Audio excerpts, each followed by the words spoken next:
नमस्कार विद्यार्थी मित्रांनो, लेट्स स्टडी विथ प्रोफेसर कविता काटे या माझ्या ऑफिशियल यूट्यूब चॅनलवर तुम्हा सर्वांचं स्वागत आहे। आज आपण कोर्स क्रमांक 107 शालेय विषयाचे अध्यापनशास्त्र विज्ञान या विषयाचे मल्टिपल चॉईस क्वेश्चन्स MCQ पाहणार आहोत।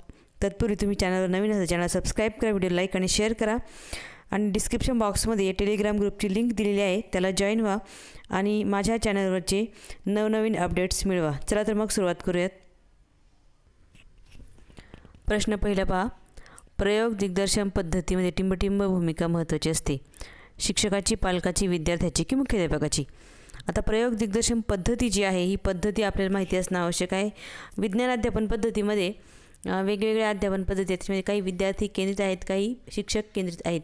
विद्यार्थी केंद्रितमध्ये प्रायोगिक, प्रकल्प, स्वयंशोधन, समस्या निराकरण ह्या पद्धती आहेत। शिक्षक केंद्रितमध्ये व्याख्यान, कथन, दिग्दर्शन अशा पद्धती आहेत। तर ही जी पद्धती आहे प्रयोग दिग्दर्शन पद्धती, यामध्ये शिक्षकाची भूमिका ही महत्त्वाची आहे, त्याच्यामुळे याचं उत्तर आहे शिक्षक। शिक्षकाची भूमिका इथं महत्त्वाची सांगितलेली आहे। पुढचा प्रश्न पहा आता, प्रायोगिक पद्धती टिंबटिंब पद्धती आहे, निरीक्षण, कथन, विद्यार्थी केंद्रित की शिक्षक प्रधान। त्याचं उत्तर आहे ते आहे विद्यार्थी केंद्रित। प्रायोगिक पद्धतीमध्ये काय असतं, विद्यार्थ्यांनी स्वतः लर्निंग बाय डुईंग स्वतः प्रयोग करायचा आहे आणि शिकायचा आहे, यामुळे प्रायोगिक पद्धती ही विद्यार्थी केंद्रित पद्धती आहे। प्रयोग दिग्दर्शन पद्धती ही शिक्षक केंद्रित पद्धती आहे। पुढचं पहा आता प्रश्न काय आहे, तिसरा प्रश्न आहे 5E लर्निंग मॉडेल। बघा, रॉबर्ट बेबी यांनी सांगितलेलं आहे 5E लर्निंग मॉडेल। हे मॉडेल आहे, या मॉडेलमध्ये 5 टप्पे दिले आहेत, 5E दिलेले आहेत। यातल्या कोणत्या टप्प्यावर विद्यार्थी काही संशोधनात्मक कृती करतो? विश्लेषण, तपशीलवार विवरण, मूल्यमापन की अन्वेषणात्मकता। तर याच्यामध्ये जे आहे ते आहे याचं उत्तर तपशीलवार विवरण, इलॅबोरेट जे आहे इलॅबोरेट। या टप्प्यावर विद्यार्थी काही संशोधनात्मक कार्य करत असतो।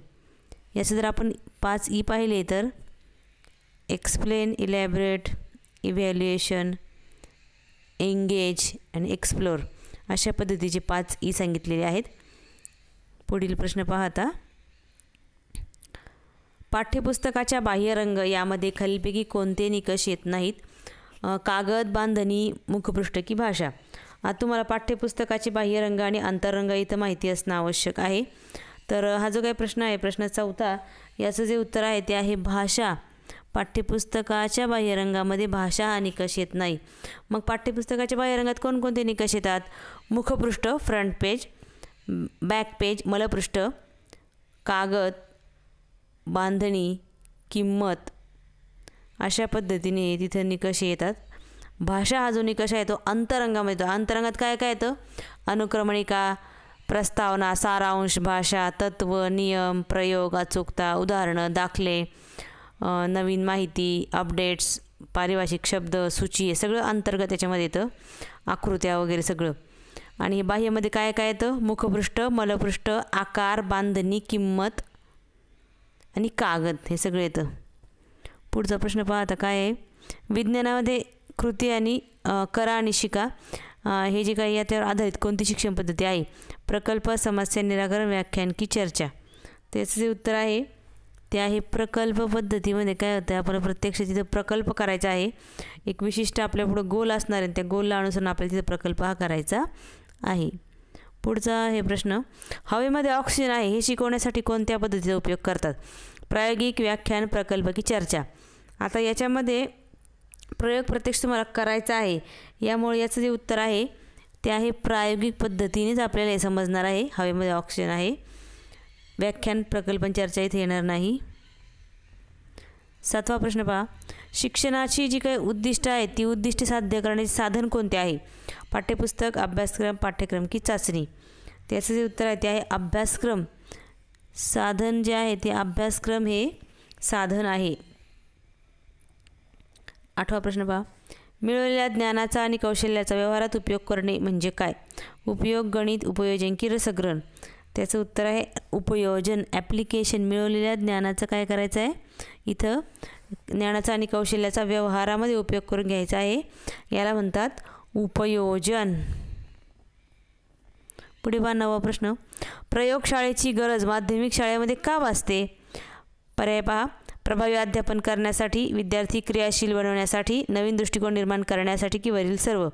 त्याचं जे उत्तर आहे प्रश्न क्रमांक 9चं ते आहे वरील सर्व जे आहे ते वरील सर्व. इथं प्रयोगशाळेची गरज माध्यमिक शाळेत का भासते याची गरज सांगितलेली आहे.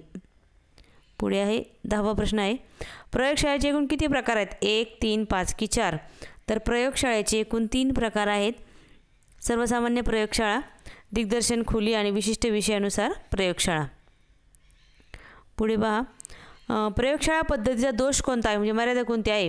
पर्याय पहा प्रयोगशाळा पद्धती विद्यार्थी केंद्रित आहे. या पद्धतीमुळे विद्यार्थ्यांना अध्ययन करण्याची सवय लागते. ही पद्धत आर्थिकदृष्ट्या खूप खर्चिक आहे. या पद्धतीमुळे विद्यार्थ्यांच्या बुद्धीला चालना मिळते. याचा दोष कोणता आहे किंवा तोटा कोणता आहे? तर पर्याय क्रमांक क आहे की ही जी पद्धत आहे ती अधिक खर्चिक आहे. सेपरेटली प्रत्येक विद्यार्थ्याला प्रयोगा साहित्य द्यावं लागतं आणि किंवा गटामध्ये 2 विद्यार्थ्यांच्या गटामध्ये विद्यार्थ्यांना साहित्य द्यावं लागतं जेणेकरून खर्च हा जास्त येत असतो. 12वा प्रश्न पहा शाळेच्या नियंत्रणाखाली शिकणाऱ्याला प्राप्त होणाऱ्या सर्व अनुभवांचा साठा म्हणजे अभ्यासक्रम. ही व्याख्या कोणी मांडली? मुदलियार आयोग, एडवर्ड किंग, मॉनरो की रेमर्स? त्याचं जे उत्तर आहे प्रश्न क्रमांक 12चं तर आहे रेमर्स यांनी ही व्याख्या मांडलेली आहे. या अभ्यासक्रमाच्या ज्या काही व्याख्या आहेत वेगवेगळ्या त्या व्याख्यासह वाचून ठेवा व्यवस्थित जेणेकरून त्यावर प्रश्न येऊ शकतात. सध्याची व्याख्या जी प्राप्त होणाऱ्या अनुभवांचा साठा ही रेमर्स यांनी मांडलेली आहे. पुढे पहा सूर्यग्रहण चंद्रग्रहण या घटकासंदर्भात कोणत्या 2 विषयातला समन्वय हा स्पष्टपणे दिसून येतो? विज्ञान इतिहास, विज्ञान गणित, विज्ञान भूगोल की विज्ञान मराठी? आता तुम्हाला समन्वय म्हणजे काही तर माहिती असणं आवश्यक आहे. 2 विषयातील परस्पर संबंध म्हणजे समन्वय आहे. मग यामध्ये समन्वयाचे 3 प्रकार आहेत. प्रासंगिक समन्वय, नियोजित समन्वय आणि केंद्रित समन्वय. नियोजित म्हणजे आपण आधीच नियोजन करून मग समन्वय साधतो 2 विषयातला. केंद्रित म्हणजे एकच संकल्पना त्या संकल्पनेभोवती अनेक विषयांचा समन्वय हा होत असतो. आणि प्रासंगिक म्हणजे वर्गामध्ये अध्यापन करत असताना विशिष्ट प्रसंगाला अनुसरून आपण ते समन्वय साधू शकतो. त्याचं जे उत्तर आहे चंद्रग्रहण सूर्यग्रहण या घटकांसाठी विज्ञान आणि भूगोल या 2 विषयातला संबंध हा स्पष्टपणे दिसून येत असतो. पुढे पाहता टिंबटिंब या समन्वय प्रकारामध्ये एका विषयातील घटनेभोवती अनेक विषयातल्या आशयांची गुंफण केलेली असते. केंद्रित समन्वय, नियोजनपूर्वक समन्वय, प्रासंगिक समन्वय की वरील सर्व? त्याचं उत्तर आहे केंद्रित समन्वय असं याचं उत्तर आहे की याच्यामध्ये केंद्रित समन्वय म्हणजेच काय असं एक संकल्पना असती मध्यभागी केंद्रस्थानी वर्तुळाच्या आणि त्याला अनेक विषय जोडलेले. उदाहरणार्थ आपण जर संकल्पना घेतली प्रकाश संश्लेषण ही संकल्पना आहे तर प्रकाश संश्लेषण या संकल्पनेशी निगडीत वेगवेगळ्या विषयांशी कशा प्रकारे संबंध स्थापन करू शकतो आपण? भौतिकशास्त्रामध्ये काय आहे प्रकाश संश्लेषण क्रियेमध्ये प्रकाशाची गरज असते. तापमान, हवा, पाणी याची गरज असते. मग भौतिकशास्त्राशी संबंध आहे, पर्यावरणशास्त्राशी संबंध आहे, त्याच्यामध्ये विशिष्ट अभिक्रिया होते म्हणून रसायनशास्त्राशी संबंध आहे. त्यानंतर भूगोलाशी संबंध आहे. अशा पद्धतीने वेगवेगळ्या विषयांशी संबंध येत असेल तर एक केंद्रित समन्वय असतो.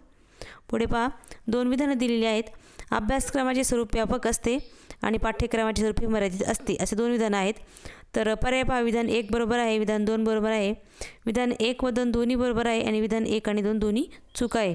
तर याचं जे उत्तर आहे त्याचं उत्तर आहे विधान 1 आणि 2 हे दोन्ही बरोबर विधान आहेत की अभ्यासक्रमात स्वरूप व्यापक असतं आणि पाठ्यक्रमात स्वरूप मर्यादित असतं. तुम्ही अभ्यासक्रम आणि पाठ्यक्रमातला फरक वाचून पहा तुम्हाला लगेच ते लक्षामध्ये येईल. पुढचा प्रश्न पहा 16वा टिंबटिंबनुसार अभ्यासक्रमात 10 गाभा घटकांत 10 मूल्यांचा समावेश केलेला आहे. मुदलियार आयोग, विद्यापीठ शिक्षण आयोग, राष्ट्रीय शैक्षणिक धोरण की कोठारी आयोग? त्याचं उत्तर आहे राष्ट्रीय शैक्षणिक धोरण जे आहे ते 1986ला आखलं गेलं होतं. त्या धोरणानुसार अभ्यासक्रमामध्ये 10 गाभा घटकांत 10 मूल्यांचा समावेश केलेला आहे. 17वा प्रश्न पहा पुढचा बहुतेक शिक्षण मंडळांनी काय केलं आहे प्राण्यांच्या विच्छेदन म्हणजे डिसेक्शन जे असतं ॲनिमलचं डिसेक्शन करतो आपण बायोलॉजीमध्ये वगैरे याच्यावर बंदी घातलेली आहे. का घातली आहे? प्राण्यांची खरेदी करणे महाग झाले, विद्यार्थ्यांना प्राण्यांची क्रूरता रोखण्यासाठी जागरूक करण्याची गरज आहे, ते नवीन रोग पसरू शकतात की या विच्छेदनासाठी प्राणी यापुढे उपलब्ध नाहीत. त्याचं जे उत्तर आहे 17चं ते आहे दुसरं विद्यार्थ्यांना प्राण्यांची क्रूरता रोखण्यासाठी जागरूक करण्याची गरज आहे. म्हणजेच काय संवेदनशीलता हे जे मूल्य आहे हे इथं जागृत करण्याचा प्रयत्न केला आहे. भूतदया आपण प्राणीमात्रांविषयी दया बाळगणं गरजेचं आहे त्यामुळे प्राण्यांची विच्छेदनावर बंदी घातलेली आहे. पुढचा प्रश्न पहा 18वा इपिडायस्कोपचा वापर शैक्षणिक साधनांचं जे आहे याच्यावर आधारित हा प्रश्न आहे. खालीलपैकी कोणत्या अध्यापनासाठी करतात? वस्तू स्पष्टपणे पाहण्यासाठी, स्क्रीनवर काही पारदर्शक वस्तू प्रक्षेपित करण्यासाठी, विशिष्ट वस्तूंची कॉपी करण्यासाठी की काही वस्तू वाढवण्यासाठी केल्या जातात. तर याचं जे उत्तर आहे प्रश्न क्रमांक 18चं ते आहे उत्तर पर्याय क्रमांक 2.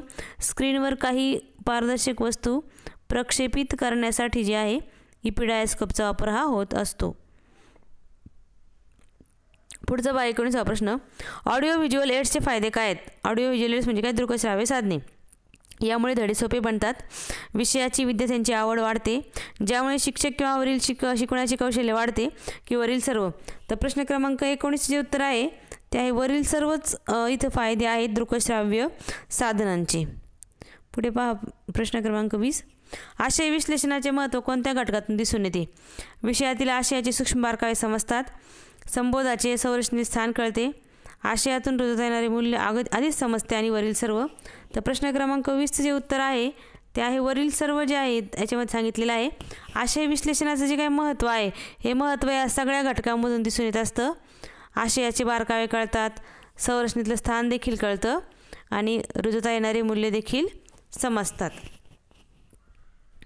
21वा प्रश्न पहा काय सांगितलं आहे की अभ्यासक्रमाच्या रचनेमध्ये जेव्हा एकच घटक इयत्तेच्या श्रेणीनुसार सखोलतेने मांडला जातो तेव्हा त्याला काय म्हणतात? रेषीय पद्धत, समकेंद्री पद्धत, संमिश्र पद्धत की ऐतिहासिक पद्धत? तर प्रश्न क्रमांक 21 जे उत्तर आहे ते आहे पर्याय क्रमांक 2 समकेंद्री पद्धत हे याचं उत्तर आहे. समकेंद्री पद्धत म्हणजेच काय? एक वर्तुळ असतं आणि त्याचं केंद्र समान असतं, आणखी एक त्याच्या भोवती वर्तुळ काढतात, आणखी एक वर्तुळ काढतात, आणखी एक वर्तुळ काढतात. अशा पद्धतीने इयत्तेच्या एकच घटक शिकवायचा आहे, परंतु इयत्तेच्या चढत्या श्रेणीनुसार तो घटक हा सखोलतेने मांडला. उदाहरणार्थ 5वीला हवा हा घटक असेल 5वीला, तर तो थोडासाच असणार, जास्त माहिती नसणार आहे. 6वीला थोडा डीपमध्ये, 7वीला आणखी हवेचा, 8वीला आणखी. अशा पद्धतीने इयत्तेनुसार काय होणार त्याचा तो घटक हा वाढत जाणार आहे, घटकाची सखोलता आणि व्याप्ती. पुढचा प्रश्न पहा 22वा. एखादी घटना अभ्यासताना तिचा कार्यकारण भाव जाणून घेऊन प्रयोगासह निष्कर्ष काढणे म्हणजे काय आहे? संवेदनशीलता, स्त्री पुरुष समानता, वैज्ञानिक दृष्टिकोन की सौजन्यशीलता?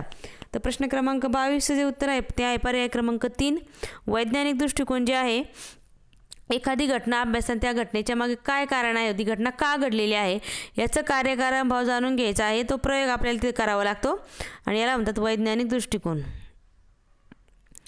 23वा प्रश्न पहा. विशिष्ट कालावधीमध्ये एखाद्या विषयाचा अभ्यास पूर्ण करण्यासाठी त्या विषयाचा जो आराखडा तयार केला असतो त्याला काय म्हणतात?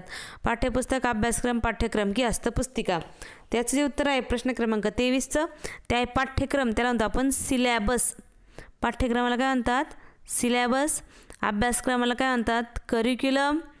हस्तपुस्तिका हँडबुक आणि पाठ्यपुस्तकाला काय म्हणतात? टेक्स्टबुक. पुढचा प्रश्न पहा 24वा.